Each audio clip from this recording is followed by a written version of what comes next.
Welcome to the Kingdom Corner. I'm Andrew, and with me is the man who thought he needed to show us how holy he was by being by the stained glass today, up in the balcony of the church. But we all know what happens in balconies of churches. That's where all the ornery kids go to hang out, right? The kids are going to cause trouble and not pay attention. But with me, the guy who's either holy or a troublemaker, Mr. There you Dale go. Baker. Hey, probably was a little bit of a troublemaker. Our home church that I grew up in, I jumped out of the balcony one day during the service, During and the during because my brother said I wouldn't do it, and I said, "Oh, is that right?" And so I just jumped out, and man, that was not a good day for Dale Baker. So here No, we was this go. during like the music portion or like the preaching Maybe, portion? but definitely not during the preaching. So, but hey, it's a good time. All right, so we have to know though. Where did you land on a person? Did you land in an aisle? What happened here? In the aisle, I landed in the aisle, no broken bones, and show my brother what's what. So So I'll never tell him to do that again. that's right. All right. Well, good stuff. Good stuff. I just remember there's many times. See, my dad was a pastor growing up too, and there'd be times that my mom would be up in the choir singing. I'd just be there in the pew by myself. And there were several That's right. times that my dad would stop the sermon mid sentence and say, "Andrew, shape up." And I was like, "Oh, all right, we know we're in trouble now." When you stop a Yeah, sermon, then it goes right back to it without missing a beat. And I just sat there the rest of the service sweating, knowing that when I got home, it was not going to be good. not gonna be a good So deal. So no. But hey, the Chiefs won man, against the Dolphins in one of the coldest games in NFL history. that's that's right. The fourth coldest, the coldest at Arrowhead. Yeah. And you were there to experience it. So tell us, firsthand experience. Was it bearable, or was it like I need to get out here? Because a lot of Uh people were leaving there like at oh the end yeah. of the Well, third. and a lot of it was the people that are sitting up top too. And the Yeah, people who are sitting up top, it is for sure colder in that area, right? Because yeah, they're getting a lot more of the wind than the people down in the bowl area. And so by about halftime, a few of them from the upper bowl had kind of scattered out and moved and left. And most of them stayed for most of the game. And about a few minutes in the fourth quarter, maybe halfway through, then the upper bowl was about halfway empty. So they started yeah. clearing out towards the end of the game, but it was pretty cold. So where we were, we had enough layers on that.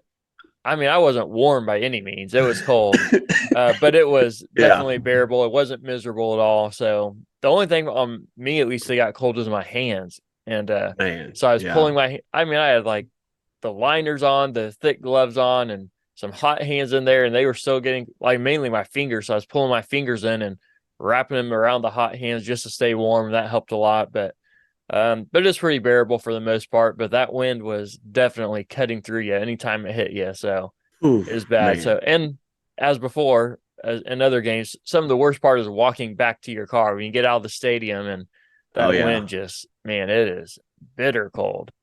But So luckily, you were walking back with a victory. that's right. It made a much warmer walk, a much warmer Yes. walk. So, yeah, we'll get into more of this game here in just a second, and we'll kind of look at some of the other games throughout the NFL postseason has been going on, and maybe look a little bit at the game tonight of the Bills versus uh, uh, the Steelers there, and see what we think might happen, because that game is going to determine who the Chiefs play next, and Yeah. we'll get into that a little bit too. So stick with us here for just a second. Mahomes looks to throw it. Pump faking right side. He wants it. A comeback cut. It is caught by Kelsey. Touchdown! Kansas City. The game is over. The Kansas City Chiefs are champions. All right, Dale. So first we got to jump into the Dolphins game, right? So Right. Yeah. fourth coldest game in NFL history, coldest game in Arrowhead history.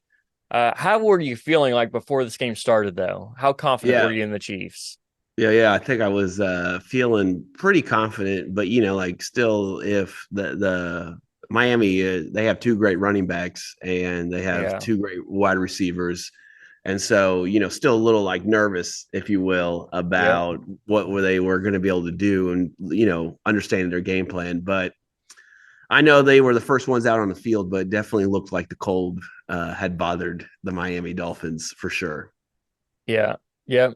And we talked, in our previous episode about their run game having 1,000-yard Yeah. rusher and an 800-yard rusher, and so, man, I thought with the weather, whoever's going to win this game was going to be the team that won the run game. Yeah. And there was not much difference in the run game as far as yards per carry. So the Dolphins had 4.2 yards per carry. The Chiefs had 4.3 yards per carry. So, I mean, right there neck and neck. The difference was that the Dolphins only ran it 18 times. The Chiefs ran it 34 times. To Mike McDaniel's credit or demise, however you want to phrase it, that guy cannot help himself but throw the ball. Like Right. he just throws. I mean, and in fairness, the Chiefs threw the ball a couple more times than the Dolphins did. Right. The difference was that the Chiefs had about 20 or not 20, about 15 more plays throughout the whole game than the Dolphins did. And because the Dolphins, they were trying to stick with the run game, and I thought they were for the most part. But then by the time we got about halfway through the third quarter, they're like, okay, this isn't working. Right. And they kind of, they sprinkled it in there, but they just kind of abandoned the run way too early, in my opinion, because that was keeping them in the game. I know. Yeah. It was. And then for our defense to show up the way they showed up was impressive. Especially on Yeah. like those short fourth down plays, Oh, and yeah. to stop them, because that's a lot of times that's a guaranteed run or a guaranteed first down. But the defense was ready. So credit Spags for a great defensive plan and to get those boys moving. Yeah, no doubt. No doubt. So then we also have to talk about with how cold it was, I was a little bit nervous going into this game, just the Yeah. receivers catching the ball. Right. I mean, we've struggled with that for most of the year anyways, and now you're going to tell me they're going to have to catch a ball that is cold and hard, and their hands are cold, and so I wasn't very confident that they were going to look very good catching the ball.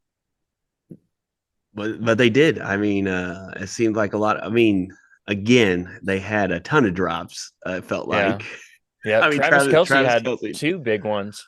Right, that were probably like, yeah, just I think we left a lot of points on the board by the drops, and so kind of what we talked about the last episode about I don't know, it depends on who you're looking at. If you're looking at Pro Football Focus or you're looking at ESPN, how many drops they had in a year, but I've seen a lot of times it's been like 40 or high 30s, and so that's a lot of drops. And so I think like the drops that were made were not just like in the flat, but like down the field. And it was like, oh wow, if we would have caught that, that would have kind of at least extended the drive, taken more time off the clock. But I was pretty impressed for the most part with the wide receivers catching.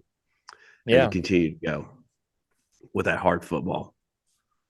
Yeah, absolutely. So it was good that the Chiefs were able to keep the ball moving, and it surprised me how well the Chiefs did move the ball, right, with how cold it was. So I know the Dolphins are a little bit depleted at defense, especially on the defensive line there. We talked about that in our previous episode, but even so, it still surprised me how easily they seem to move the ball.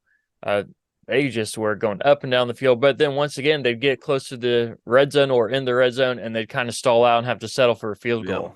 So does that still concern you moving forward, that red zone? Oh, yeah. Well, like the crazy part is like that was like what Andy Reid is known for, like his red zone play, or like one of the things Andy Reid's known for is his red zone plays and his creativity and get in the end zone. And so it is kind of shocking that they're still struggling to get in. I mean, we're not talking like the 15-yard line. We're talking about like sometimes the 5, the 10-yard line, which I know it condenses the field and makes it harder, but it's just like usually there's a play or two where a guy's wide open in the back of the end zone or in the corner of the end zone or something like that. So definitely kind of concerning, but Bucker, man, let's talk about that guy kicking a rock through the uprights and just nailing them. So as long as he keeps kicking them, I think we'll be all right. Yeah, 4 for 4 on field goal attempts. I think his longest one was 32 yards, but man, I don't think anybody's going to hit anything outside of 40 in that game. No, and the thing is, you think about it, instead of field goals, we would have touchdowns. What that would have looked like, what that game would have looked like. It would have looked like Mahomes and them would have been playing the fourth quarter. Yeah, absolutely. So, but the other side is if it was a little bit warmer game, Miami might have had a little bit more success as well. Yeah, sure. Sure, But definitely. I'll say this with Miami, they had opportunities there to at least stick in the game or to maybe even Yeah, win the game.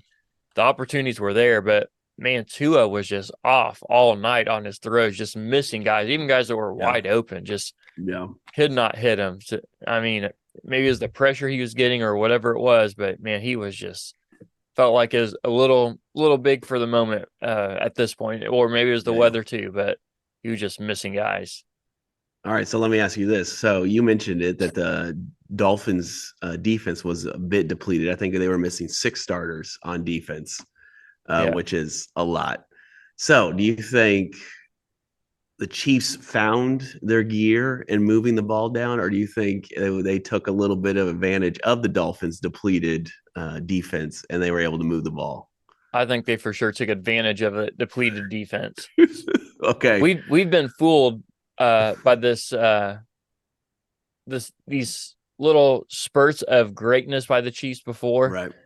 Even the first game against the Raiders, you remember the Chiefs offense just looked real good. Right. And we asked the same question, have the Chiefs found their groove? And then the next Right. you come out like, okay, nope, they haven't, right? And so Yeah. there have been a few games like that, even the Bears game, right, where they were just moving up and down the field where the starters were on the sideline by the fourth quarter. And so we've seen these games before. The times that the Chiefs have scored over 30 points in a game have been against subpar teams. Yeah. I know they didn't score 30 in this game. I'm not saying the Dolphins are a subpar team, but just for reference, we've seen greatness out of the offense before, but it's not been against great competition. Right. And the Dolphins defense, no disrespect to them, but they are just so depleted right now that they're not one of the top defenses in the league. So I think we got to take it with a grain of salt and move forward and just say, all right, now let's try to do it again. Right. Yeah. Yeah. I will say this was pretty encouraging. I think they felt like the same both halves. Yeah, Right. So absolutely. I That think was that was really it. good. Yeah. So that was like they didn't just score all their points in the first half and then like fall off the face of the earth like they have in the past. Or so they I think they felt like they moved the ball consistently, which was encouraging to see. And so hopefully it gives them confidence. Hopefully gave those tackles confidence. Hopefully gave the wide receivers confidence and Pat confidence. Just all the way around to be like, okay, we can do this, and Yeah. this is how we do it. So yeah, hopefully, whether we play the Bills or whether we play the Texans, man, it'd be great. Yeah, absolutely. So, Ben, we have to talk about Rashee Rice, don't we? All right. I mean, that Yes. guy, I mean, people were talking all year that the Chiefs needed a number one receiver. That's right. They were I'm here to all tell year. you, we found him. We All found right. him in Rashee Rice. He might not look like it the first few weeks, struggling with drops and figuring out the NFL, but that's that rookie slump kind of thing and rookie learning curve. Yeah. I think he has found himself. I think it is obvious that Patrick Mahomes trusts him in those situations, and when he catches the ball, he is electric after the catch. So that guy is going to be a star for the Chiefs for a long time. Yes, he is. Yes, he So is. Rashee Rice actually set a couple records here for the Chiefs. And so he set rookie postseason records in both receptions and yards in this game. So he had 8 receptions for 130 yards, which is the most by any rookie in a Chiefs uniform in postseason history. There you go. So, and I think that record was held for like since 1971 or something, or 1972 or something crazy, like for a long time. yeah, a long time. And so with this win too, Patrick Mahomes in his 6th year as a starter, and hopefully we're going to get more wins this year as well. But Yeah. in his 6 years as a starter, he now has the 8th most postseason wins by a quarterback in NFL history. It's crazy. So he's already number 8 on the list in 6 years. Yeah, kudos to him. And so I think that's where the thing, like, if we have a down year this year, and I hope we don't, but if we do, like, I think that's like just a great reminder for us. Like, hey, this is a winning quarterback. They're going to get it figured out. Let's go. Well, and I think it also goes to show that this is not usual for teams to be this dominant year in and year out. I mean, even when we're not making the Super Bowl, we're getting to the AFC Championship game, and to even host it 5 years in a row, I mean, that is insane. And here we are as Chiefs fans who've been longing for this for years, suffering through some really miserable seasons, right? Just thinking, Yes. man, I wish we could just get to the postseason. And then Right. for 30 years or whatever it was, we're like, I wish we could just win one postseason game, just one. That's all we want is one Right. game, Yeah. And so it's been a up and down roller coaster as a fan, no doubt. So I think for many years it's been like, all right, this is our year. This is our year, like every team does. But we really Yeah. thought it, like every team and fan does. And every year we'd be left disappointed. Even when we had Yes. great teams, with Trent Green and Priest Holmes and Tony Gonzalez and Yeah. great Yeah. offenses before. And Yeah. then they would just sputter out in the postseason. So I think just goes as a reminder that all of us that we should not be taking this lightly or for granted how easily this seems to be coming for this team. This is a lot of work and a lot of time put in for this. And so enjoy it. Don't think that the world's falling apart because they lose one game here or there, even Right. if they don't win it all this year, which we hope they do. But even if they don't, it's still a great team. We've been spoiled, and then when you're around spoiled kids, it's the same way where they don't want to be told no, or they want their candy now. It's like, well, you got to eat your dinner, and That's so right. like we are being spoiled right now, so we are just lapping it up, and it's fantastic to see and to be a part of, or just to be able to watch it, and to be a great sports fan. So yeah. It's a lot of fun. Well, and to circle back to Butker real quick too, he also set a franchise record for the most field goals made in a postseason game.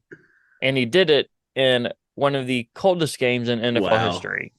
So 4 for 4 when it comes to field goals, and he also made 2 extra points, but most field goals in Chiefs postseason history. So shout out to that guy. So lots of good options here with Rashee Rice, Patrick Mahomes, man, making some great plays there down the stretch and through the game, just running the ball when needed to, and throw Travis Kelce in there, Harrison Butker. So if you're handing out a game ball, who you giving your ball to? Yeah, I think you've convinced me. I think you won me over here with just talking about Harrison Butker. I mean, the fact that, I know the field goals weren't super far, but if he doesn't make those because of the cold or because of the wind, I mean, the wind was howling. It picked up there. Yeah. And so, I mean, that's extremely hard. And if you've ever been out there and tried to kick a 26-yard field goal out in your local high school, I'd encourage you to go try and see how you do, and then compound that with when it's a perfect day out, even just try it on that day. And so I think Harrison Butker with those 4 field goals, that gives us 12 points, and that really flips the game and changes the game and puts pressure on Miami to think like, oh man, we got to score, we got to move, and so they start making mistakes. And so yeah, I'm giving it to Harrison. I know Rashee Rice had a great game, and I'm excited to see what to come. I think he's got a lot more great games, so I'm giving it to Harrison. All right, I feel like you're just jumping on the bandwagon now. I feel like you changed your answer. Like you're going to go to Rashee Rice, and then here it goes. Like, you know what? You're right. Yeah, Harrison Butker is the guy. I gave you credit. I said you flipped me. You changed my mind on the fact that like Harrison, man, he kicked a rock through an upright 6 times and nailed them. Yeah, that's what's so impressive to me is I'd give it to Harrison Butker as well, as because of how cold it is. You can watch by just watching the kickoffs. Nobody can even get to the end zone because of how hard that ball is. Right. And the other side is I'm thinking while I'm watching this and them trying to kick these balls, I'm thinking these guys have got to be careful almost, because if they kick that wrong when that ball's that hard, they can break their foot on this thing. Just by the place you're kicking it on your foot and how hard that ball is. And so it was it was a tough game for kickers, and the fact that he made all of his field goal attempts was impressive. Yeah, I thought Tommy Townsend did a great job when he punted too, because I mean, like the Dolphins kicker or punter, as soon as that ball went up, it just died and it just came straight back down, and it was like a lot of bad punts for the Dolphins kicker, which was great for us, gave us great field position, but like Tommy was booming those things. I mean, just blasting them. So the fact that he's able to even get one pinned inside the 20-yard line of their opponent is incredible in that kind of conditions. Yeah. So I mean, usually he's getting, 90% of his in the 20 or whatever the stat is, but the fact that he even got one is impressive to me in this. So, man, great Chiefs victory. But here's the question that really has to be asked. Okay, I'm ready. does this game solidify anything in the Tyreek Hill trade Oh man. for either Yeah, the Dolphins or Chiefs or both? I do think so. I think it shows that like wide receivers are great, right? And they're fantastic. And I mean, if you were to tell me Jordan or Justin Jefferson or Jamar Chase or, Tyreek Hill wanted to come back to Kansas City, I'd be like, come Yeah. on, but I also think like you can also win with others. And I think like to think like all the Tyreek Hill picks that we got were like McDuffie, Brian Cook, and like how great those players are and how great they've been showing out. I mean, from that draft class. And so I think the Chiefs made the right decision. If that makes sense, right? Yeah. They made the right decision. They made the right call and be like, hey, we want to pay you. We want you to stay, but we're not going to pay you that. And so I think those are hard decisions, right? And so I think Bill Belichick always says, who just got fired, but he says, hey, fall in like, not love, right? Fall in like with players, not love. And so I think and for fans, it's hard for us not to fall in love with players. And absolutely. We buy their jersey, we, do whatever. And then we're like, I can't believe you traded our favorite player. And I mean, we were all kind of skies falling when I was a little bit nervous when Tyreek Hill got traded, but it shows that, hey, we made the right call on that decision. 63 yards. That's right. Well, and I'll say somebody on this podcast last year, before the season started in the first year without Tyreek Hill, made a extravagant claim that the Chiefs were going to lead the league in scoring that year without Tyreek Hill. Yeah. And that happened to be true. There you go. I mean, I don't want to say who it was, but it was definitely somebody on this podcast wearing a camouflage shirt. So yeah, I mean, this is green. Some people say, but a lot of fans were even this year saying, "Man, we should never trade a Tyreek Hill. Should never have done it." Look at the product on the field. Look at where we're at now without Tyreek. And I'm taking nothing away from Tyreek Hill. He is a great player. Any team he's ever going to be on is going to be greatly influenced and impacted by his play. Absolutely. Yeah. And so I don't think Miami regrets that trade at all. They had almost a 2,000-yard receiver in him this year. I think he had about a little short of 1,800 yards. Yeah. 1 yard short. Yeah. 1 yard short of that. So 200 yards away from a 2,000-yard receiving year. So incredible year for him. Shout out to him. Great year for you, Tyreek Hill. But the other side is the Chiefs did pretty well in that too. They end up getting Trent McDuffie in that from one of those picks in the trade. He's the one that forced the fumble in the first game against the Dolphins this year. He is the one who gave up a touchdown against him this year in this last game. So both of them have gotten the best of each other. He's also the one, though, that stuck Tyreek Hill, 5-6 yards behind the line. Man. And I don't know how many times you watched that, but that is one worth rewatching, just because, not because it's Tyreek Hill, but just because it's a great play by your defensive player. Yeah. So I think both teams won in the trade here. Yeah, and I think like playing corner is probably like the second toughest position besides quarterback, because quarterback I just think is the toughest, just because you got to know where everybody's at and what they're doing. Anyway, corner is probably the toughest, just trying to follow somebody and trying to guess what they're doing. Yeah, and then that many times in the game, and then you think about Tyreek Hill's speed and how that's a weapon, and I just think definitely you're gonna give up some, unless your name's L'Jarius Sneed. That's right. That guy still locking down people. So there's one that, I think is Tyreek Hill there in the end zone or next to it, and he goes up and just knocks that sucker away. So, and that was your side of the field, right? You were on that side? It was. I thought every touchdown that was scored right there in front of us for both teams.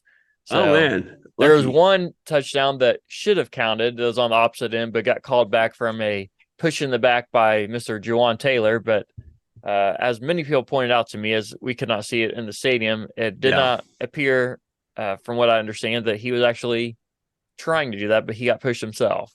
Yeah, he got pushed himself, and then he ended up trying to brace himself and push the guy in the back, which is still pushing the back, right? So, and it just happened to be, he just got caught, that poor guy. Well, and the guys that size, they're not agile enough to try to move out of the way in quick, short motions. And when they're that big and they try to, sometimes they even injure themselves. So, right. It's But here's the other question we have to ask too about this game. Talking Okay. about the offensive line, the offensive line looked great Right. against Miami. 0 sacks. 0. Right. So they called one intentional grounding on Patrick Mahomes, which doesn't necessarily go in as a sack on the stats, but from my point of view, it was a questionable call. But I mean, I definitely see why they called it. Yeah. There was a guy streaking across to that way, but he just wasn't anywhere close to there yet. Yeah, he was a little far. Yeah. Yeah. So, I mean, I see it from both sides. But anyways, that aside, is our offensive line going to play this well for the rest of the postseason? Nah, that's an easy answer. No. Right. Yeah, I'd agree with you. We talked about that before. The Dolphins' defensive line has been depleted, especially at their pass rush position. Yeah. So, but I think what is encouraging is like if we can get if the offensive line can play well. I'm not saying they have to play well every snap. I'm just saying they can play well for a couple series where they don't allow pressure. You saw what Pat and the team could do with getting the ball, moving the ball with ease. And so I think, I think if like if we can get a little protection just to hold the line just a little bit, I think you give Pat enough time to find the open guy, and he did. He had all day to throw against the Dolphins, all day. Yeah. There's almost no pressure at all on him for the whole game. So I agree with you. So I got one more thing. All right, maybe you're going to ask it. I don't know. The cracked helmet. Did you guys know in the stadium he like cracked his helmet? The only reason I knew, because that happened on the opposite end from where we were. Okay. Yeah. The only reason I knew is because the guy sitting next to me showed me on his phone, because I wasn't pulling my phone out because it was way too cold to be getting your hands out. But the guy next to me showed me on his phone. I was like, oh man, like they're trading helmets. I thought, oh man, did the comms go out because it's so cold or what? Like we didn't know. And the guy next to was like, oh no, look, cracked his helmet. So that's the only reason I knew that it happened. So that was crazy. It had to be just, that plastic gets so cold, Yes. You get hit just right and it's just going to fall apart. Man, come on, NFL. What are we doing here? I think the helmets are supposed to be safe. Well, you know what? In 0-degree weather, they're safe. So 0 degrees and up. When you get down to that negative 30 wind chill, there's not much that's going to be protected in that. Oh, yeah. So, all right. Well, the Chiefs are next going to play either the Houston Texans, who annihilated the Cleveland Browns. I mean, just ran over them without any mercy at all to them. Or they will play Buffalo at Buffalo. So it all depends on the game later today against the Buffalo Bills and the Pittsburgh Steelers. So if the Steelers win, the Chiefs will play the Houston Texans. If the Buffalo Bills win, they will play against the Chiefs then. So who do you think the Chiefs matchup is going to be? What's the chance that the Steelers have here? Because I think before you jump into that, I guess, the better matchup for the Chiefs would be against the Texans. I think they match up better against them. But it would be more enjoyable to watch the Chiefs go against the Bills. It's a more competitive team, but the Chiefs have owned the Bills and Josh Allen in the playoffs in the Mahomes era. So I'd love to keep that streak going and be able to do it in Buffalo this time and say, hey, I think that would, we can do it here too. But what's your chances that the Steelers have of this game?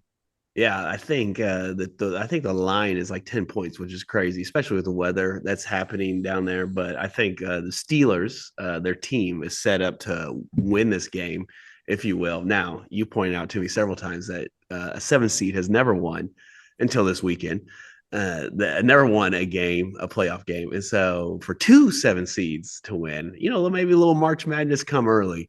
But all right, well, I'll repeat what I told you earlier too. Yeah. So you're basically banking on the 7 seed winning here, even if you're not saying it. Yeah. And even if you're not applying it, you basically are anyways. I'm just going to say you are. So a 7 seed has never won in the history of the NFL in the few years they've been since they added the 7 seed. And now you're going to tell me in the same year, both 7 seeds are going to win. I'm just telling you, they are set up to win. I mean, so the weather, the Pittsburgh Steelers have a great run offense, and then they don't make mistakes. Josh Allen and the Buffalo Bills are prone to interceptions and fumbles. And so I'm just going to tell you, that's true. They're going to be Steelers are going to be opportunistic. I know for sure it's not going to be a blowout just because of the weather. And I mean, I wouldn't have thought the Miami and Chiefs game would have been a blowout, but it was. And I just don't think. I mean, the Steelers have been, or not the Steelers. I'm sorry, the Buffalo Bills have been struggling the last several weeks. I mean, they had trouble putting away the Patriots. They had trouble putting away the Chargers. They had trouble putting away the Dolphins. And so I just think like it's just going to be. It's just. I mean, just keep your eye on that TV at 4:30 today, and just say, hey, what's going on down there? So. All right, well, we'll keep our eye on it. But I think the biggest thing for the Steelers right now is that they will not have TJ Watt. Right. And that is huge. I mean, his win-loss thing when he's playing and not playing is equal to a quarterback. I mean, that's how big of an impact he makes on games. Yeah. So that's massive. And so if he was winning, I would give the Steelers a much higher chance to win. I believe he led the league in sacks this year with 19 or 19 and a half. Yeah. So he is not playing in this first round of the playoffs, so I think that gives the advantage to the Buffalo Bills, but we'll see what happens. Who would you rather play, though? Oh, I think I know they match up better against the Texans, but like we talked about, there's some implications playing the Bills too. So knowing both those things, who would you rather play? I think the Buffalo Bills. I would rather play the Buffalo Bills just so we could end the nonsense that this Josh Allen is in the same class of Patrick Mahomes. All right. Well, as long as the Chiefs can pull out the win, I'll take that as well. Well, I mean, they own them in the postseason, right? And so I think they usually do, but I'm just saying the Chiefs' offense sometimes struggle. So right, and I think year. Yeah. And so, I mean, I think if because they've always everyone's like, well, Josh Allen and Pat Mahomes are the top tier. It's like, well, what has Josh Allen done? And that's what always blows me away is like people want to argue. And he's a great quarterback. Don't get me wrong. I think you shouldn't move off him, but I don't think he's the same class as Pat. And so let's not get it twisted. All right. Well, I can fall behind you there. So all right, good. We'll look at some of these other matchups and potential matchups coming up here in our next episode after all these spots are finalized after the two games later today between the Bills and the Steelers, as well as the Bucks versus the Eagles. So we'll look at some of those later. So, but we just want to remind you, make sure you subscribe to this podcast, leave us a review. Those reviews help us a lot. So whether you're listening on Spotify or Apple, or if you're listening through our website here, leave us a review. That helps us a lot in those areas to just be able to get this out to more people and to reach more people. Share it with your friends, do all those great things to help us out with that as well. So if you're on our website as well, you can also check out some of the things that we now have. We have some T-shirts, Dale. Can you believe that? Right. Who would have thought we would ever have T-shirts, for the Kingdom Corner podcast? The Kingdom Corner. I know. We got some T-shirts, and now we recently have a limited supply of a few stickers as well. So those will be going up here soon, probably either today or tomorrow. So make sure you're looking out for those. If you want a sticker to support the Kingdom Corner podcast and show your friends the greatest Chiefs podcast in all the kingdom, grab yourself one of those while we have them. Just limited supply of those. So, but we are so thankful for you and for listening in and joining us and sharing this with your friends. So this episode is brought to you by Oh Hey Threads, where a portion of every purchase goes to support missions all over the world, one super soft tee at a time. We'll see you next time right here in the Kingdom Corner.